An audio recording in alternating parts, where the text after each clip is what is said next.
Hi hello అందరికీ నమస్కారం. Welcome to point of Venky.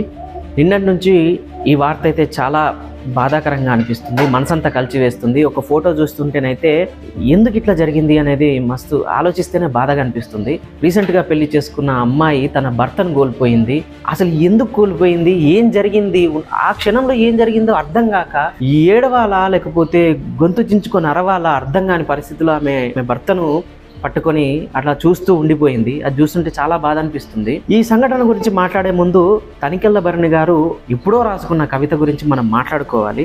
ఆ కవిత పేరు చెప్తాను, కుంకుమ పువ్వు. ఏం రాశారంటే, కాశ్మీరంలోని కుంకుమ పువ్వు ఎందుకు పూస్తుందో నాకు అర్థమైంది. అక్కడ ఉన్నట్టుండి పాకే పాకే పసిబిడ్డ నెత్తురు ముద్దైపోతుంది.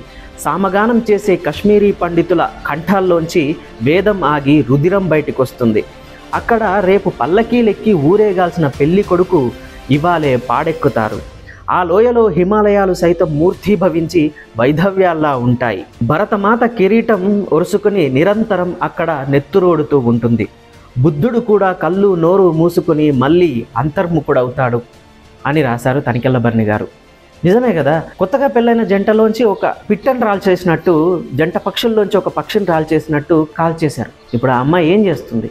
అట్లనే సరదాగా కాశ్మీర్కి వెళ్ళిన ఒక జంట బట్టలు చదురుకొని బ్యాగులన్నీ ప్యాక్ చేసుకొని కాశ్మీర్కి వెళ్ళిపోయి మంచి వ్లాగులు వీడియోలు ఎక్స్పీరియన్స్ అంతా షూట్ చేసుకుందామని చేస్తున్న ఆ జంటలోంచి భర్త ఉన్నట్టుండి చనిపోతే ఏం చేస్తుంది? ముఖ్యంగా మగవాళ్ళని భర్తల్ని చంపేశారు, వాళ్ళని శారీరకంగా చంపేసిర్రు, భార్యల్ని మానసికంగా చంపేశారు. వాళ్ళ జీవితాంతం చచ్చిన శవాల్లాగే ఉండాల్సి వస్తుంది. దీనికి న్యాయం ఎట్లా జరుగుతుంది? మరి మోదీ ప్రభుత్వం ఏం చేస్తుంది?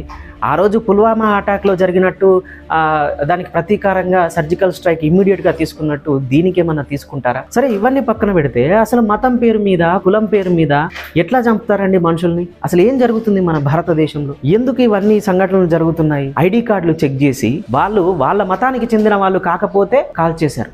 ఆర్మీ గెటప్లో ఆర్మీ బట్టలు వేసుకొని వచ్చి మరీ అటాక్ చేశారంట. 27 మందిని చంపేశారు అక్కడికి వెళ్ళిన వాళ్ళని. అంటే 27 కుటుంబాలకు నష్టం జరిగింది. ఉన్నట్టుండి అసలు ఏం జరుగుతుందో అర్థం కాలే అక్కడికి వెళ్ళిన టూరిస్టులకి. ఎంత బాధాకరమైన సంఘటన ఇది. ఈ సెక్యులరిజం పేరు మీద జరుగుతున్న అన్యాయాలని, ఇట్లాంటి దుర్ఘటనల్ని ఎవరు అడ్డుకోగలుగుతారు? ఎవరు సమాధానం చెప్పుకోగలుగుతారు? ఎవరు ప్రతీకారం తీర్చుకోగలుగుతారు చెప్పండి? వీటికి అసలు పులి స్టాపే లేదా? మతం చూసి చంపేయడం ఏంది? నాకు అసలు అర్థం కావట్లేదు. ఇది మతం పక్కన పెడితే హిందుస్థానీ అయినందుకు కూడా చంపేస్తున్నారంట. భారత్ మాతాకి జై అంటే వెంబడించి కొడుతున్నారు. ఇవన్నీ ఎందుకు జరుగుతున్నాయి మన భారతదేశంలో? ఈ మతం పేరు మీద, కులం పేరు మీద జరిగే అన్యాయాలని, సెక్యులరిజం పేరు మీద జరిగే దాడులని, వీటికి ప్రతీకారం ఎవరు తీర్చుకుంటారు? సమాధానాలు ఎవరు చెప్తారు? బాధితులకు అసలు ఏం న్యాయం జరుగుతుంది? వీటన్నింటి గురించి ప్రశ్నించాల్సిన అవసరం కూడా ఉంది. ప్రతి భారతీయుడి మీద ఉంది బాధ్యత. ఈ సంఘటన మీద మీ అభిప్రాయాన్ని కామెంట్ చేయండి. And please subscribe point of Venky.